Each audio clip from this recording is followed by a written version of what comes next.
What's up, everybody? Welcome back to the TYSK Report. Let's dive in and start off with some self-driving tech news. Baidu's super cheap Robotaxi should scare the US. Baidu's Robotaxi division, Apollo Go, just rolled out its latest Robotaxi across multiple cities in China. And according to the author, if stakeholders in the US aren't nervous yet, they should be. The RT6 is the sixth generation of Apollo Go's driverless vehicle, which made its official debut in May of 2024. It's a purpose-built Level 4 autonomous vehicle, meaning it's built without the need for a human driver. And here's the thing that should make the US competitors nervous. Adopting a battery swapping solution, the price for one individual RT6 is under $30,000, Baidu CEO Robin Li said in an earnings call. We still don't know the net effect of Baidu's cost improvements, but bringing down the upfront cost of each individual vehicle to below $30,000 will go a long way towards improving the company's unit economics, in which each vehicle brings in more money than it costs. From the looks of it, the company is passing those savings along to its customers.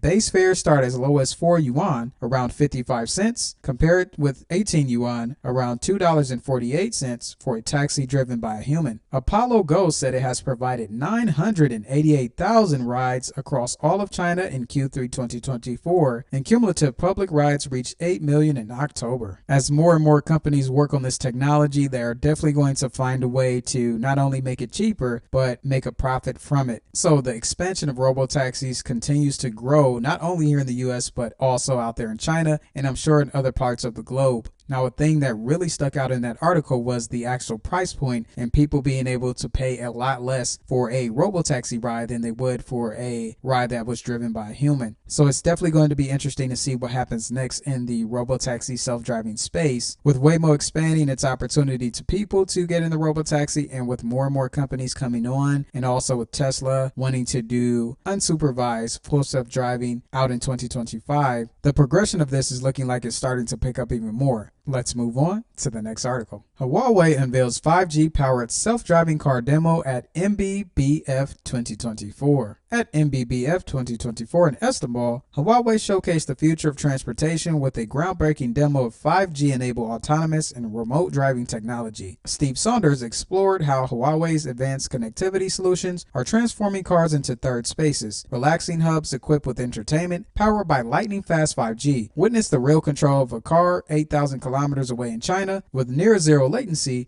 and built-in safety systems. This demo highlights Huawei's unique approach, focusing on cutting-edge connectivity and software while partnering with manufacturers to revolutionize EV and industrial applications like mining and public safety. So here they have this video with Steve Saunders, so let's check it out. This is a cool little demo that they've got here at the Huawei show in Istanbul.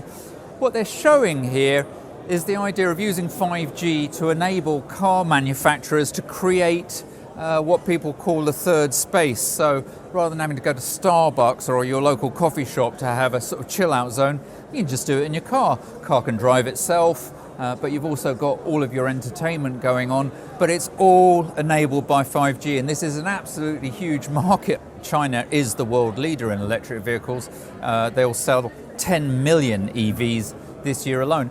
And it's important to note that Huawei doesn't make the car, they just make the connectivity possible and provide the software to enable the applications which are running in this vehicle dashboard.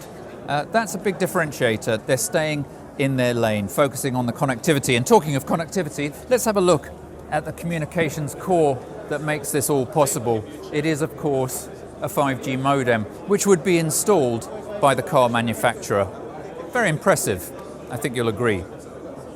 So we hear a lot about autonomous driving today. That's where the car drives itself. This is different. This is remote control driving. This isn't a simulation. I'm actually driving a car 8,000 miles away in China, and it's all being enabled by 5G. These are real people, and this is a real car, so I can't be running them over, which would obviously create problems. So the system's actually packed with safety features to avoid any potential collisions or incidents like that.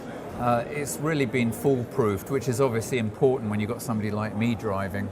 So why do you need to be able to drive a car remotely? Well, there are lots of reasons actually. I might be making a delivery, the road might be blocked, I need to make a human decision about how to get around. It might be a public sector application. I might be driving a police car, and I might want to make sure that that police car goes to a certain destination rather than taking an automated route.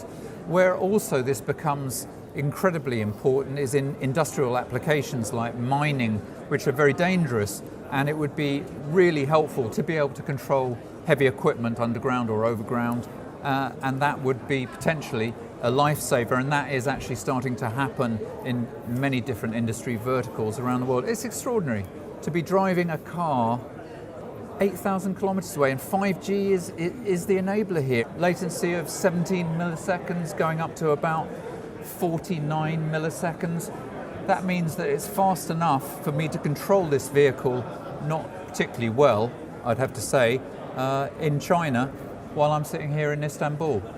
It's cool, isn't it? So with that video, I'm sure it gave you a lot more insight into the technology expansion out there in China. Not only are they working on self-driving vehicles, but they also have the teledriving there, where you can be right where you are and driving a vehicle that, like Steve said, 8,000 miles away. And this isn't the only place that this is happening. In this video right here, I talked about this company, Huawei, who was also doing the same thing with teledriving and having their teledriving center where different drivers were driving the vehicle to the person. The person would then be able to take the vehicle where they wanted to go, and after they dropped it off wherever they were at, then the teledriver would take it over and take the vehicle to the next destination of the person that would need to use it. I wonder if more and more of these teledriving centers are going to pop up in the future. But as stated before in that previous article, Baidu is working on robotaxis. Then you have Huawei working on self-driving technology connected to 5G. Also in this video right here, I did talk about how the incoming Trump administration were talking about the push for self-driving autonomous vehicles and putting out more of them on the roads here in the US. These self-driving vehicles are pushing full head of steam, and you could be riding in one day. Let's move on to the next article. Neuralink gets approval to start human trials in Canada. The first Neuralink clinical trials outside the U.S. will take place in Canada. Neuralink has secured Health Canada's approval to launch human trials in the country, with the Toronto Western Hospital being the first and exclusive surgical site for the procedure. The company first opened its Canadian patient registry in March this year, but now it's actively looking for potential participants. Recruitment is now open, it has announced on X. Under the Can Prime study, Neuralink will embed its implant in the brain of the participant so that it can interpret their neural activity. The implant will allow them to control a computer or a smartphone with their brain without the need for wires or any kind of physical movement. What it learns from the trials could help the company find safer ways to place the implant inside the brain, as well as to enhance the technology's capabilities. Neuralink's first human patient, in this image right here, received his implant earlier this year. He experienced some issues wherein the implant's threads retracted from his brain, though he seems to be doing well these days. So that's just some of the latest news when it comes to Neuralink. Now with this technology, I'm definitely going to have to say a complete no to. This is just something I would not be interested in. What I would like to know is, if this opportunity was presented to you, would you have the Neuralink implanted into your brain? Comment down below and let me know your thoughts. Let's move on to the next article. FCC passes auto safety spectrum rules. The Federal Communications Commission, FCC, has voted to finalize new spectrum rules that will push cellular vehicle to everything CV2X communications technology forward. CV2X will use existing cellular networks to send messages from vehicle to vehicle, vehicle to infrastructure, vehicle to cyclists, or vehicle to pedestrians to warn of each other's presence for safety purposes. It could cross alert for hazardous road conditions, including speeding cars, weather, or traffic congestion. FCC Chairwoman Jessica Rosenworcel said the agency's efforts will drive innovation in wireless and transportation economies and keep us safe on our roadways when we walk, ride, and drive. So that was a very, very interesting article. On top of those self-driving articles that I previously talked about a little earlier, it all looks like it's starting to come together. Now, one thing to point out in this article was this statement right here. Keep us safe on our roadways when we walk, ride, and drive. Now, if you notice, they put walk and ride ahead of drive. So with that, this could be an inclination of a connection to robotaxis and self-driving vehicles. So from my perspective, it's really, really starting to look like all of these companies are somehow teaming up together to push self-driving vehicles and robotaxis. So very, very, very interesting timing with this article and the FCC. I will continue to keep you informed if any other articles arise on this. Let's move on to the next article. Apple is reportedly working on LLM Siri to compete with ChatGPT. Apple is planning a major AI overhaul of Siri that will make the digital assistant more like OpenAI's ChatGPT and Google's Gemini Live, according to a report from Bloomberg's Mark Gurman. The assistant, reportedly called LLM Siri, will be powered by Apple's AI models and will let users have more conversational, natural-sounding interactions with Siri. As part of Apple's plan to infuse its iPhones with AI, Bloomberg says the company will make Siri better at handling more advanced tasks. The assistant will have an expanded ability to use app intents to interact with third-party apps, while also using Apple Intelligence to summarize and write text too. So that's just some of the latest news when it comes to Apple. I think this news is going to be very beneficial for iPhone owners like myself. Having everything integrated will allow people to not have to go to ChatGPT or other companies in their AI models to get the information that you're looking for. It's going to be interesting to see how this one plays out. They could definitely shake up the space when it comes to LLMs. So I could definitely see more people like myself using Siri a lot more than ChatGPT. Plus, if this LLM Siri finds itself being useful not only on the iPhone